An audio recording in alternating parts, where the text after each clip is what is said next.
Ahí está chido.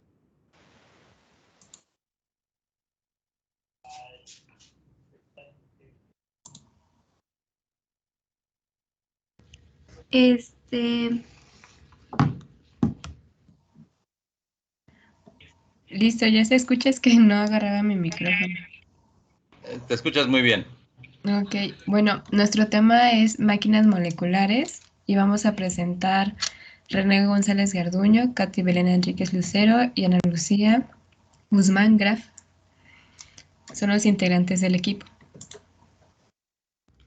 Bueno, yo les voy a hablar un poco sobre las estructuras supramoleculares, pero antes de comenzar a hablar de estas, me gustaría hablar un poco de las moleculares.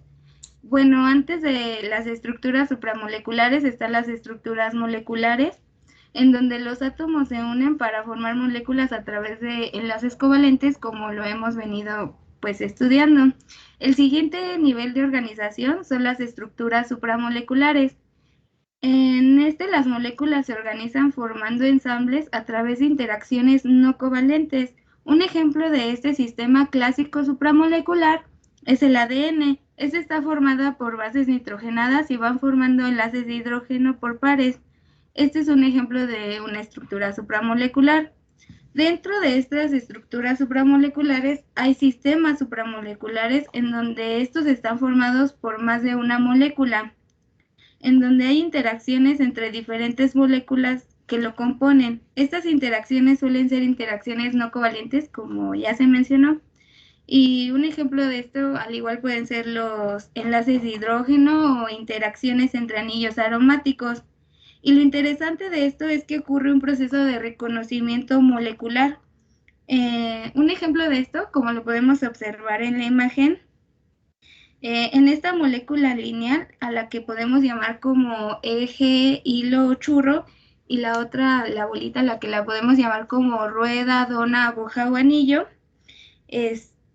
Bueno, estas ya existen independientemente en disolución, pero se llegan a reconocer a la una a la otra. Lo que sucede es que la superficie interna del anillo se reconoce a la superficie externa del eje o el cilindro azul, y estas forman interacciones no covalentes, y esto permite la formación de catenanos y los rotaxanos.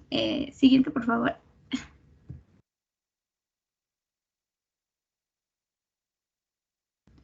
Y bueno, y en términos más sencillos, un catenano es una especie química en la que dos microciclos están entrelazados, y un rotaxano, de latín rota, rueda, y axis eje, es un macrociclo que se encuentra atrapado cinéticamente a una parte lineal mediante dos grupos lo suficientemente voluminosos.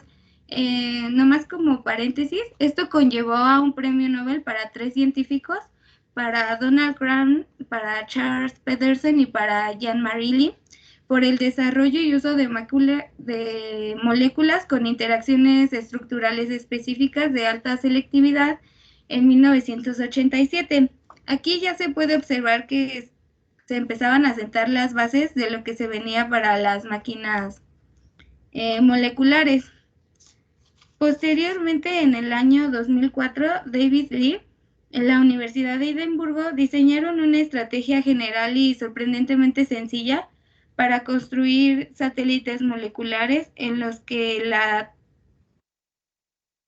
transición controlada de un macrociclo produce un cambio potencialmente útil.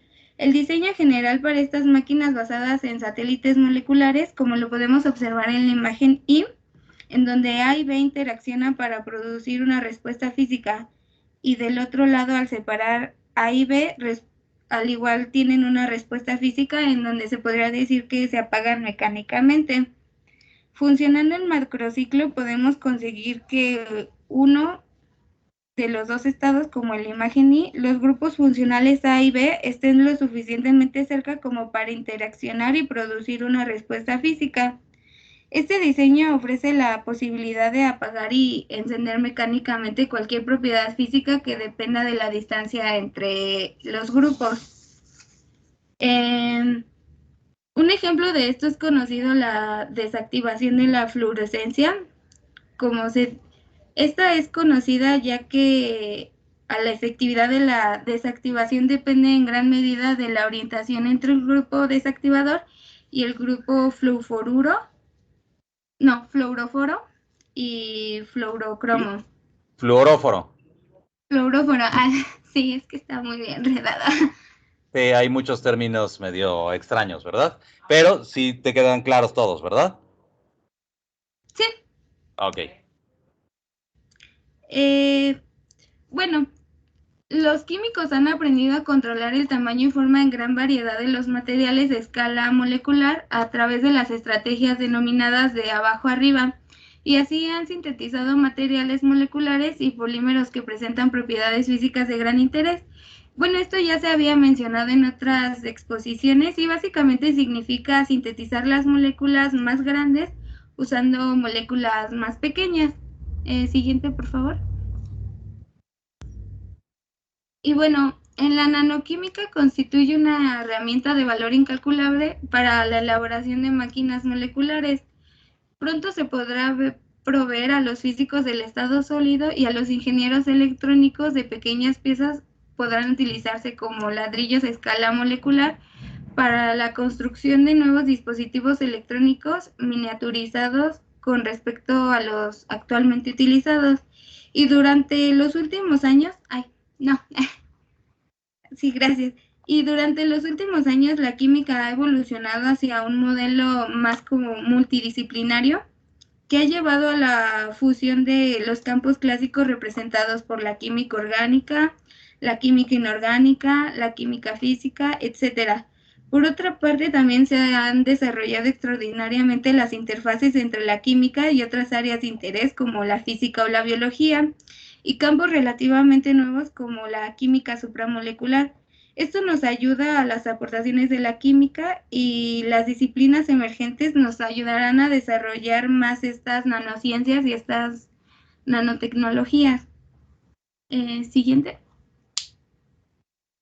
Y bueno, pues ya mencionado todo esto, pues en sí que es una máquina molecular. Existen dos definiciones y una dice que ha sido frecuente encontrar el término máquina molecular de manera icónica, es decir, se ha llamado máquina a cualquier molécula cuya estructura se asemeja a una máquina o pieza de una máquina macroscópica. Y también se define máquina molecular como un sistema molecular en el que el movimiento controlado de un componente del sistema con respecto al resto provoca un estímulo externo que permite el desarrollo de una función específica. Y bueno, en sí, la primera no es un concepto tan correcto, ya que no es muy preciso el que se parezcan físicamente. De hecho, aún no se sabe cómo terminarán siendo las máquinas moleculares cuando tengan una aplicación pues más grande o se desarrolle más este tema. Siguiente, por favor. Y el movimiento controlado a nivel molecular. Tanto las moléculas como sus partes se mueven de manera continua a cualquier temperatura superior a los 0 Kelvin. Este movimiento caótico se conoce como movimiento browniano, en referencia al botánico escocés Robert Brown, que observó por primera vez bajo un microscopio una muestra de partículas de polen suspendidas en el agua en 1827. Como consecuencia de este fenómeno, cualquier intento de empujar o tirar hacia una molécula en dirección concreta mediante la aplicación de una fuerza pierde sentido, ya que esa fuerza inicial se ve inmediatamente contrarrestada por el movimiento browniano. Siguiente, por favor. Y bueno, en el mundo macroscópico, las ecuaciones de movimiento están dominadas por los términos inercia, proporcionales a la masa, a las fuerzas viscosas y proporcionales a la superficie. Se oponen al movimiento convirtiendo la energía cinética en calor, y al descender en masa las dimensiones, los términos inerciales pierden importancia y las fuerzas viscosas empiezan a dominar. Este efecto en las escalas es incluso mucho más notable antes de llegar al nivel molecular. Por ejemplo, el movimiento de las bacterias ya está dominado por las fuerzas viscosas. Y evidentemente este cambio en la física tiene implicaciones en el diseño de las máquinas moleculares.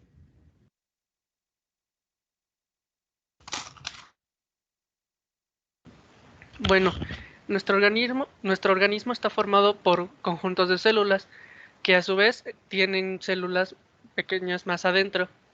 Bueno, están formadas por diversas moléculas. Estas son las proteínas que comemos, las grasas y los azúcares, el agua que bebemos y la información genética que nos heredan nuestros padres, que sería el ADN.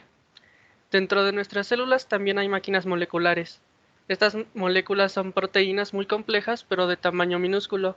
Si pudiésemos colocar 10.000 de ellas una junto a la otra, apenas alcanzan a cubrir el grosor de un cabello. A pesar de su tamaño, estas moléculas son verdaderas máquinas, pues contienen motores que llevan a cabo movimientos diminutos alimentados por la energía que obtenemos de los alimentos.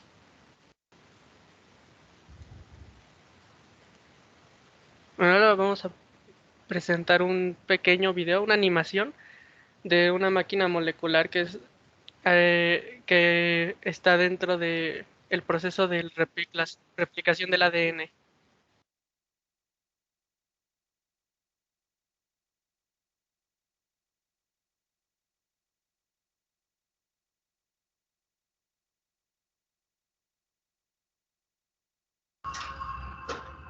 Ok, pero a ver qué es lo que estamos observando. Ese es bueno, se puso. Esta es la cadena del ADN. Y está pasando por esta parte que se llama.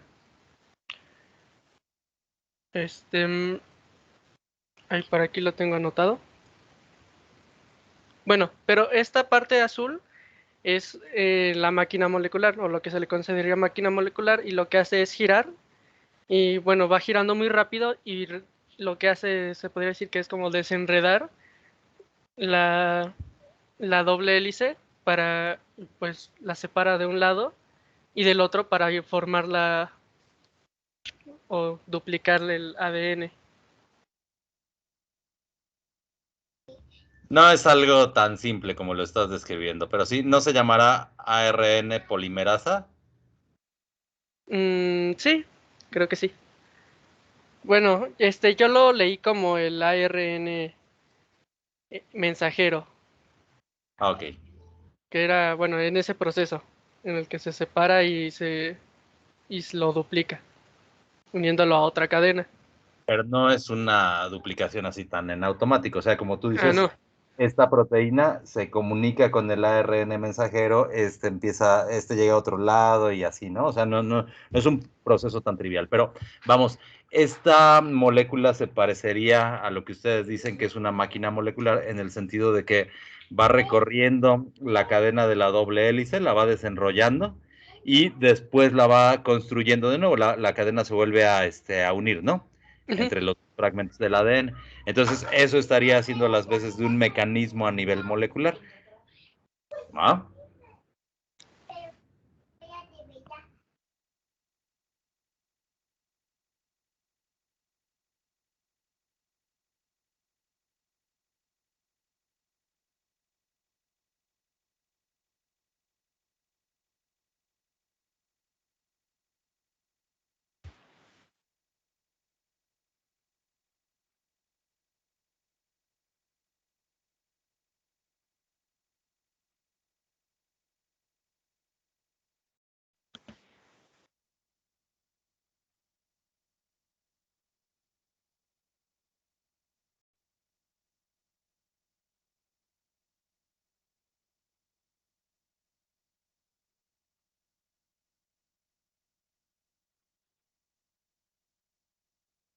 Bueno, no sé si lo escucharon, pero esa parte azul se llama helicasa. Y bueno, según lo que leí, gira tan rápido como la turbina de un avión. ¿El video tenía sonido? Sí, ¿no lo oyeron? No se escuchó nada. Bueno, no sé si lo quieran volver a ver. ¿Una explicación? Sí, sí ver, trae una explicación chicos, de cómo. ¿alguno de ustedes escuchó algo, chicos? No, profe, no se escuchó. ¿No se escuchó? Sí, pero necesito que sus compañeros confirmen en cuanto lo vuelvas a proyectar si se escucha, pues si no, no tiene ningún caso. Ok. O a menos que tú quisieras narrar lo que estábamos viendo. ¿Ahí se escuchó algo? No. No, no se escucha.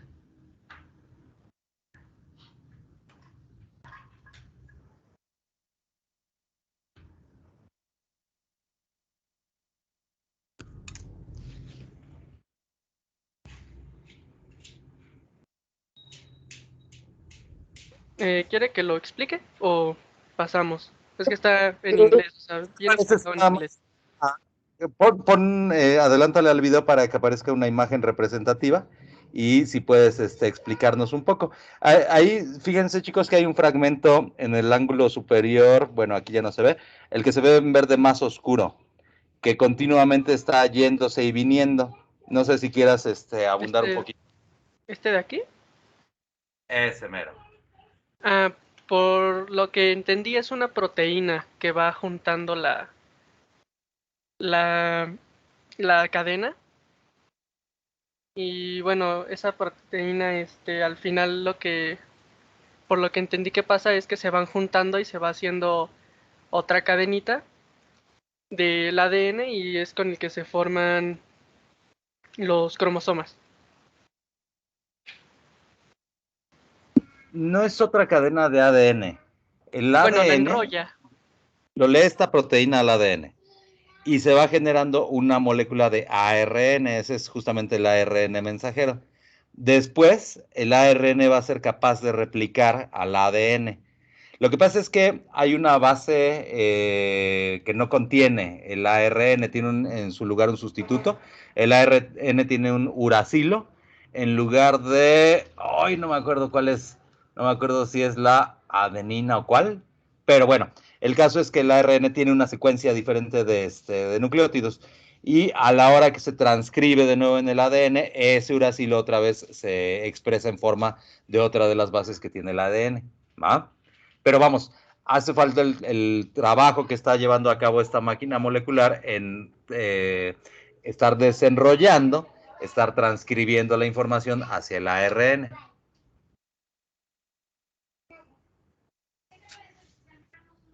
Bueno, las máquinas moleculares biológicas se mueven generalmente convirtiendo la energía térmica en energía cinética y esto es con frecuencia es la hidrólisis del ATP que forma el ADP. Cuando se trata de máquinas moleculares sintetizadas, algunas consideraciones deben ser tomadas en cuenta. Por ejemplo, para crear un motor rotativo necesitamos tener un movimiento en los 360 grados, poder controlar la dirección en la que gira y tener un suministro de energía. La kinesina es una máquina molecular de las más famosas y de las más estudiadas hasta el momento. En el Laboratorio de Biofísica del Instituto Potosino de Investigación Científica y Tecnológica, en San Luis Potosí, se estudia una máquina molecular llamada kinesina. Es una proteína que transporta cargamentos dentro de las células de plantas, hongos y animales, incluyendo al ser humano. El trabajo de la kinesina dentro de las células es similar al de un cartero en la ciudad, así como el cartero va por las calles llevando cartas y paquetes para entregar a los destinatarios. La kinesina se desplaza sobre rieles moleculares, que son llamados microtúbulos, llevando materiales a varios destinos dentro de la célula para que ésta pueda crecer, organizar o comunicarse. Cuando la kinesina no realiza su transporte, algunos materiales necesarios para la célula no llegan a su destino, ocasionando enfermedades. Un ejemplo de esto del transporte interrumpido en las células nerviosas durante el mal del Alzheimer. La kinesina es esta cosita naranja que se ve por aquí. No es la esfera. La esfera es el paquete, el cargamento que la kinesina lleva. Y estos son los microtúbulos. Los microtúbulos están en casi todas las células y están alrededor, bueno, por todo el citoplasma de las células y son tubitos que pues comunican desde las partes más internas hasta las más externas. Y lo que hace la kinesina es ir caminando. Estas dos bolitas que tiene abajo son como si fueran unos pies, y lo que hace es que avanza una y luego avanza la otra, y así es como se comunican por los microtúbulos, que serían como pues unas carreteras dentro de las células.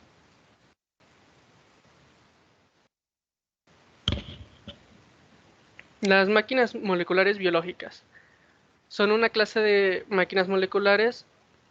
Bueno, la clase es una clase y esta se compone por los motores biológicos, que son capaces de convertir energía química en movimiento y puede ser importante para cualquier función biológica. Y es el mismo ejemplo de la replicación del ADN, pues, en la que se utiliza una máquina molecular. Los ejemplos de máquinas moleculares biológicas serían la miosina, que es una proteína encontrada en los músculos, que es responsable de contraer los músculos. Aquí está un error. La quinesina, que es la que mostramos anteriormente, se realiza entregas de cargamento dentro de toda la célula. La dineína es una proteína que es parte de los flagelos y los cilios móviles y es responsable del movimiento encontrado en estas proteínas. La dineína está, igual que la quinesina, utiliza los microtúbulos para moverse. La única diferencia que tienen estos es que la quinesina va del centro de la célula hacia afuera y la dineína viene de la parte externa y se dirige hacia adentro o al centro de la célula. Los ribosomas son los ribosomas son otro ejemplo de máquina molecular biológica y bueno, son una parte esencial de la síntesis de las proteínas que, que consumimos.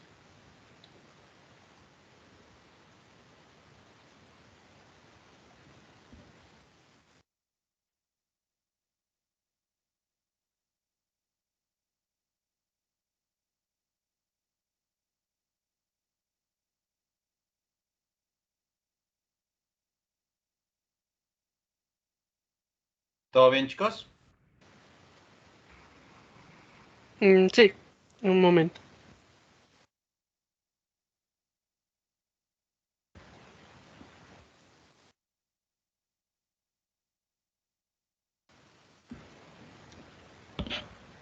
Ah, ya. Las máquinas moleculares híbridas biológicos sintetizadas. Estas combinan las características de una máquina molecular biológica y de los elementos sintetizados. En un estudio fue creada una nanoválvula que es accionada por la luz. Esta consiste de una proteína de canal y un espiropirán, no sé cómo se pronuncia, que es un componente fotoquímico activo.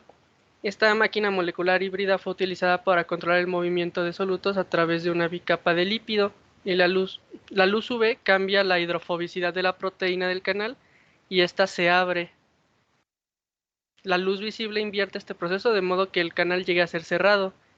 Esta, bueno, lo de la nanoválvula es lo del lo que ya había mencionado mi compañera de la desactivación de la fluorescencia.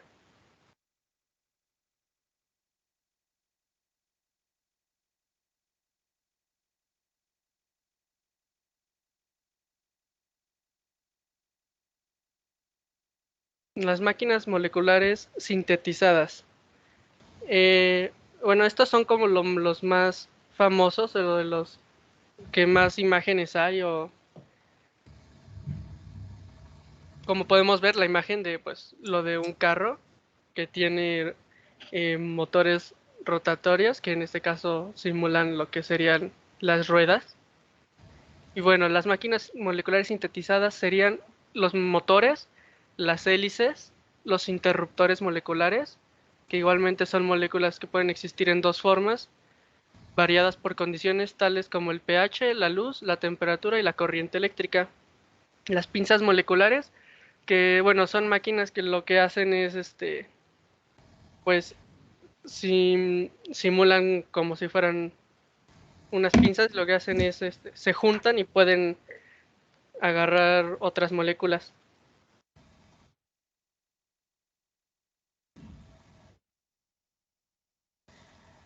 También tenemos lo que está en la entrada de lógica molecular, lo cual estas máquinas moleculares necesitan una señal de entrada, generalmente química, y posteriormente producirán una señal de respuesta. Siguiente, por favor. Aquí tenemos lo que es un músculo artificial y ahorita en la siguiente diapositiva se va a mencionar un poco más sobre esto. Por ejemplo, tenemos que tener el contexto del premio Nobel. El premio Nobel de Química del año de 2016 fue concedido a 3 químicos. El primero fue el francés Jean-Pierre Sauvage de la Universidad de Estrasburgo, Francia. También tenemos al escocés Sir James Fraser Storrat de la Universidad de Northwestern. Y por último, el holandés Bernard Lucas Feringa de la Universidad de Groninga. Estos 3 químicos desarrollaron máquinas moleculares sintéticas, ya que las máquinas, o las moléculas más bien, bailan en todo tipo de formas y estas utilizan la energía del medio ambiente para retorcerse y rotar. En pocas palabras, las moléculas tienen un movimiento muy descoordinado. Para esto, estos 3 científicos, Jean-Pierre, intervinieron y diseñaron moléculas que podían moverse a un determinado ritmo, a un ritmo en específico. En el año de 1983, Jean-Pierre Sauvage, este científico creó un catenano de moléculas, el cual son 2 moléculas en forma de anillo, que están unidas a una cadena muy pequeña, en donde los 2 enlaces están atrapados uno del otro, pero estos están libres de girar igualmente alrededor del otro. Jean-Pierre Sauvage y sus colegas desarrollaron una partícula con partes móviles que se movían de una manera controlada. Ese control fue una consecuencia del diseño químico de la molécula. Fue ahí donde nació el campo del mecanizado molecular. Ahora bien, en el año de 1941, el equipo de Sir James Fraser Storrat inventó un nuevo tipo de rotaxano, el cual es una molécula en forma de anillo que gira alrededor de un eje con forma de pesa. Este sería el anillo, y lo que hace este anillo es que se desliza a esta parte, aquí donde se ve lo verdecito.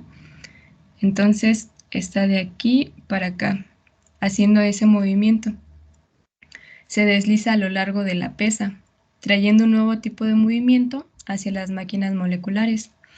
Esto abrió la puerta a una variedad más amplia de máquinas moleculares que se siguen investigando, y como las que se mencionaron en las diapositivas anteriores, de las moléculas sintetizadas, las diferentes formas. Para tener también... sí me faltó esta. También el científico Bernard Lucas, él también ganó el premio Nobel, ya que lo que hizo fue aumentar la capacidad del control de las máquinas moleculares. Él y su equipo desarrollaron un motor que consiste en un rotor molecular que gira en una sola dirección, el cual funciona con calor y luz. El nombre de la molécula es esta. Y aquí tenemos al científico. Siguiente, por favor. Muy bien. Aquí nuestro equipo realizó una entrevista al doctor Jorge Tiburcio Báez. Él tiene una licenciatura en química y doctorado en ciencias químicas en la UNAM, y también ha hecho investigaciones acerca de las máquinas moleculares. Tiene un gran campo y conocimiento en estos temas. Nosotros realizamos esta entrevista y voy a compartir ahorita la pantalla para enseñarles un fragmento en específico sobre las aplicaciones que tienen las máquinas moleculares, porque como vimos, tenemos máquinas moleculares en nuestro organismo, como la quinesina antes ya mencionada, Y aunque es en nuestro organismo, también lo que queremos saber es qué aplicaciones médicas tienen o aplicaciones futuras. Voy a compartir ahorita la entrevista, denme un momentito.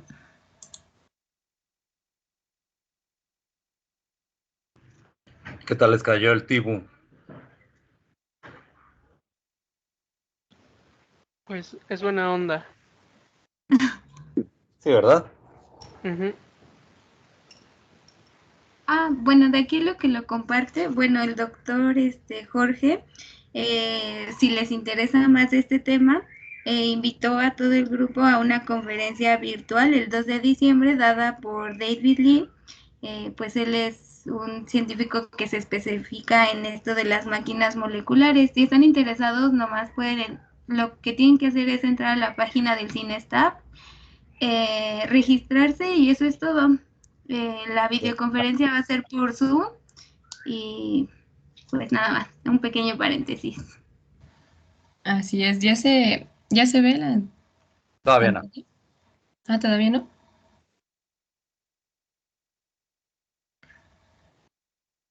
Aquí está. Bueno, el fragmento que les voy a mostrar es acerca de las aplicaciones.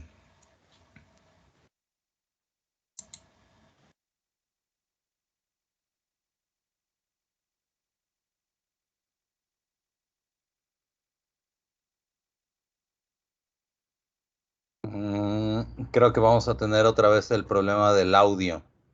Mm. Uy. Permítame checar, profe, para que se escuche, porque eso es lo importante.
Un momento, profe, es que estamos viendo para que escuche. Sin problema, chicos.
Voy a compartir el audio desde mi micrófono y Katy va a reproducir el video, porque creo que no se puede de uno solo. Bien. Nosotros, como tenemos máquinas moleculares, ¿no?, que nos ayudan en nuestro organismo, mi pregunta sería, ¿las máquinas moleculares tendrán también aplicaciones médicas? ¿Ayudarán en algo más allá, que no sea nada más en nuestro cuerpo?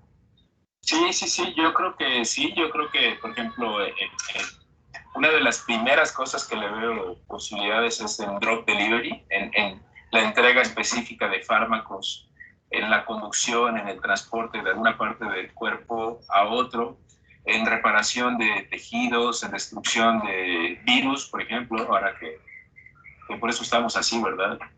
A través de una computadora. Sí, sí, entonces sí, yo creo que una de las cosas más relevantes que podrían tener sería efectivamente algo en sistemas biológicos. Te doy otro ejemplo. Todas las células tienen también canales, ¿no? Estos como orificios por donde se mueven moléculas o iones o aminoácidos o nutrientes, ¿no?, para la célula. Muchos de ellos, hay varios tipos de transporte. Hay uno que es transporte pasivo, otro que es transporte activo.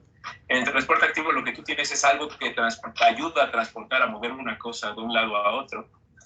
Y en general lo puede hacer en contra de un gradiente de concentración, lo cual significa que está haciendo un trabajo, ¿no? Por ejemplo, en el metro de la Ciudad de México, cuando ustedes se quieren meter al metro en una hora pico, es mucho más difícil, ¿no?, que cuando quieren salir, ¿no? O sea, porque van en contra en donde hay muchísima gente, ¿no? Entonces hay un trabajo, bueno, algo parecido podríamos pensar en algunos iones metálicos o moléculas pequeñas que tienen que ser transportadas al interior de la célula. Entonces, hay varias enfermedades que están relacionadas con estos transportes a través de las membranas celulares. Entonces, una posible aplicación podría ser producir estas máquinas que ayuden a mover especies del exterior hacia el interior y que podrían suplir la disfunción que tiene la célula, y con eso podrías dar lugar a revertir algún problema de salud.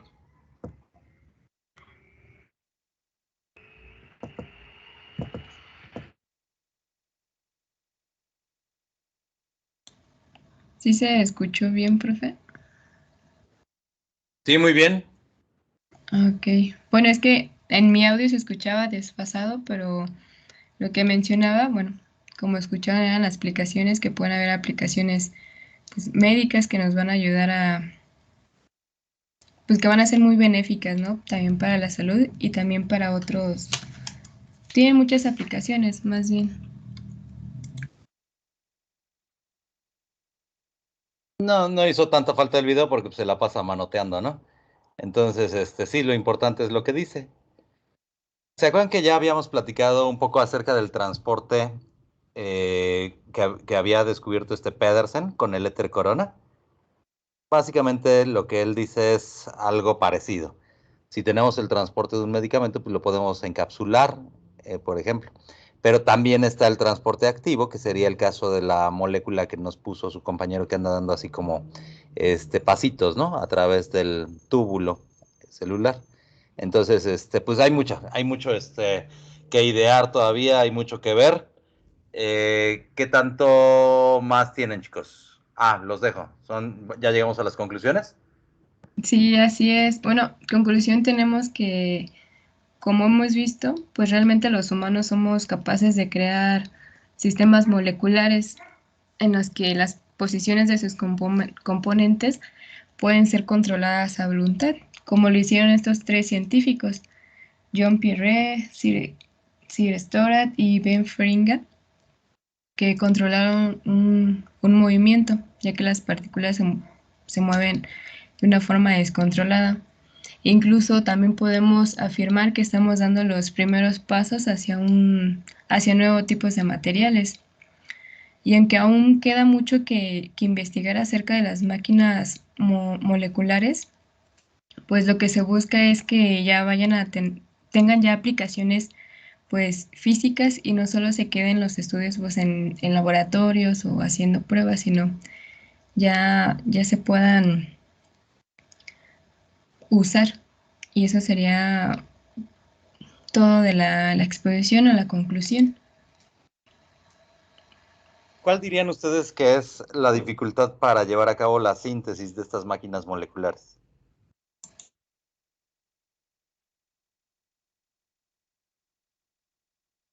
Bueno, por ejemplo, es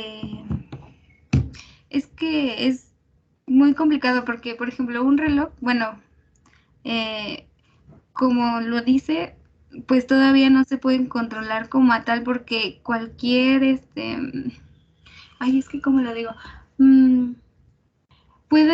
cualquier defecto así puede dañar como esa máquina molecular o por ejemplo el aire o cosas así, pues, ay, es que no sé cómo explicarme. Vamos a fijarnos al punto de vista del ordenamiento. Una máquina molecular sería un estado de orden, ¿estás de acuerdo? Porque finalmente estás uniendo varias moléculas muy complejas utilizando interacciones no covalentes, casi siempre, ¿no? Interacciones supramoleculares. O sea, estás organizando un sistema que en principio tendría que ser caótico. A la hora que tú tienes los componentes de la máquina molecular en solución, eso le gusta a la termodinámica porque está maximizando el estado de caos, estamos incrementando la entropía del sistema. Ese tendría que ser el estado en el que tendría que estar el sistema, ¿no? Pero lo estamos forzando a ordenarse, o sea, que ¿cómo será la síntesis de una máquina molecular desde el punto de vista de la segunda ley de la termodinámica? ¿Es favorable o desfavorable?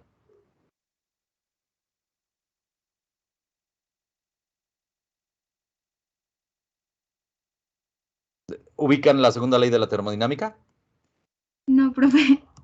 Ok, lo van a ver después en termodinámica, pero tiene un enunciado, tiene muchos enunciados, pero básicamente la traducción está en eso. Un sistema se va a mover hacia el estado más caótico.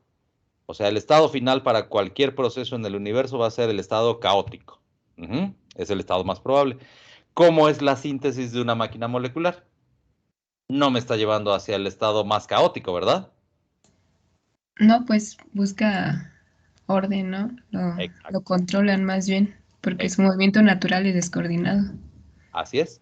Entonces nosotros podríamos decir que ese es el mayor impedimento para la síntesis de cosas que se encuentren altamente ordenadas. Sin embargo, tenemos un conjunto de herramientas que apenas estamos empezando a comprender. Una de esas herramientas se las platiqué cuando veíamos el caso de los éteres corona. Es un efecto que se llama efecto plantilla. Es decir, nosotros tenemos algo así como las plantillas que utilizan los zapateros para hacer los zapatos, una molécula que tiene cierta forma, o bien un átomo o un ion.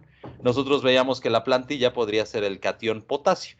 Tiene cierta carga eléctrica, que es positiva, tiene cierto tamaño, y ese tamaño justamente es lo que va a hacer que las moléculas empiecen a oligomerizar en torno de él y que tenga el anillo resultante, el macrociclo resultante, tenga cierto tamaño y no otro. Si nosotros cambiamos la plantilla, por ejemplo, ponemos un catión sodio, entonces hacemos que el macrociclo resultante del éter corona tenga un tamaño diferente, un tamaño más pequeñito.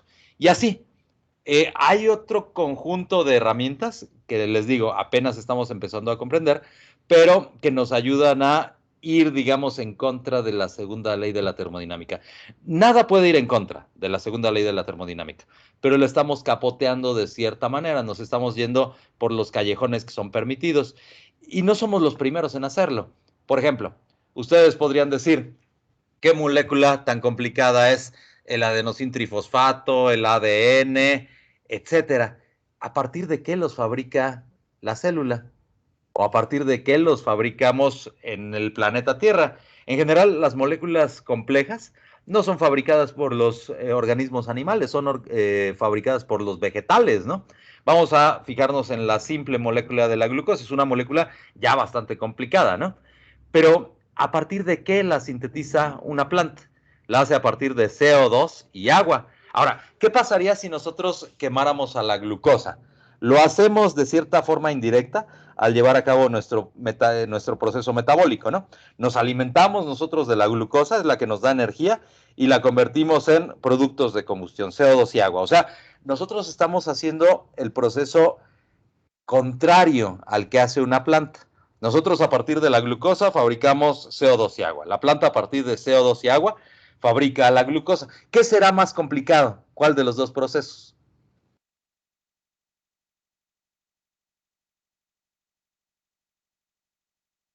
El vegetal, ¿no? Ahora, ¿eso significa que la planta esté en contra de la segunda ley de la termodinámica? ¿Que esté organizando al agua y al CO2 para que me den una molécula tan compleja como es la glucosa? No. Nada puede ir en contra de la segunda ley de la termodinámica. Lo que pasa es que estamos viendo como si eso ocurriera en un solo camino o mediante una sola ruta de síntesis. Nosotros sabemos que la combustión de una nos va a dar CO2 y agua. Entonces decimos, pues el camino en sentido contrario nos llevaría del CO2 y el agua hacia la glucosa. Y no es así. La planta no aplica el camino en sentido contrario. Aplica un camino en el que hay más bien como unas escaleritas.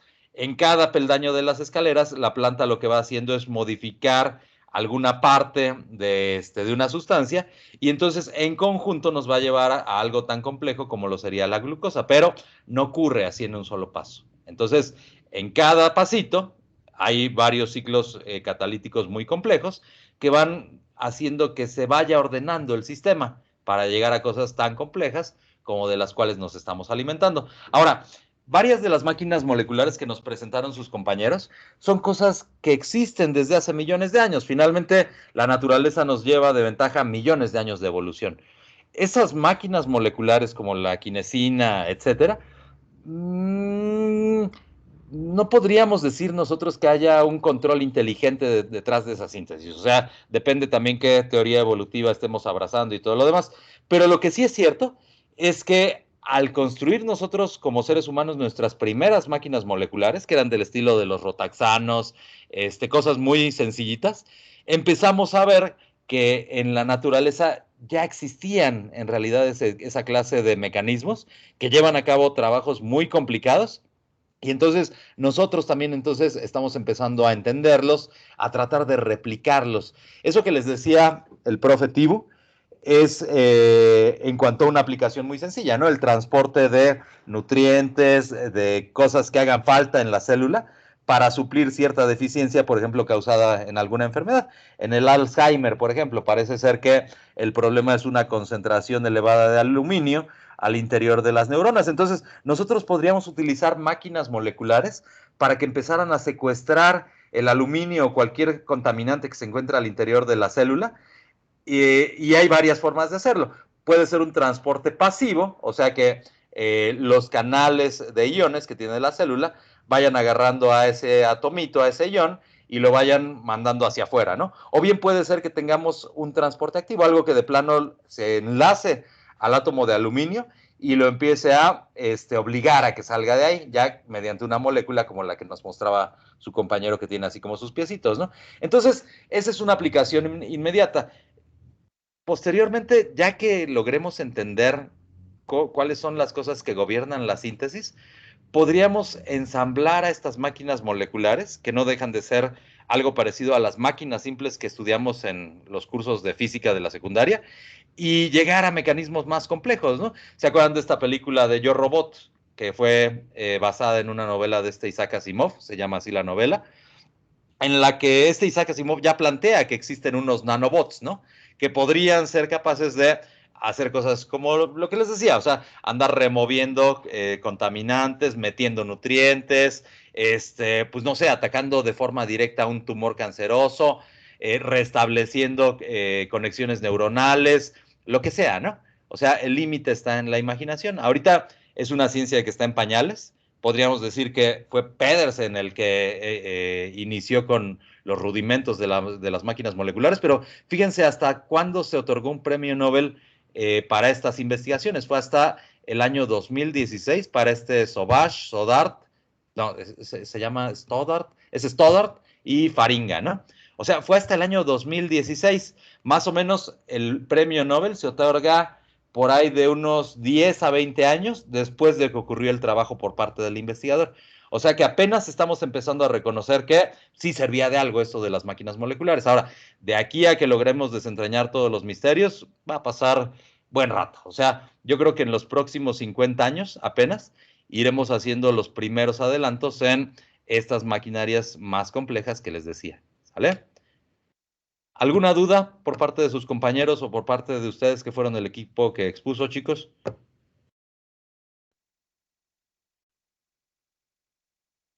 ¿Todo bien? ¿Todo en orden? Por nuestra parte, yo creo que sí. Bueno, pues por lo mientras, háganle caso a sus compañeros en cuanto a la invitación que les hace el profe Tibu. Me gustaría que por favor pegaran el enlace en el canal general del grupo para que así sus compañeros puedan acceder. No les va a quitar mucho tiempo, va a ser en línea, entonces pues va a estar cómodo, no se tienen que desplazar de sus casas ni nada. Y es un muy buen expositor, Jorge Tiburcio. Entonces, yo creo que van a encontrarlo interesante. Entonces, si pueden, si tienen chance, métanse.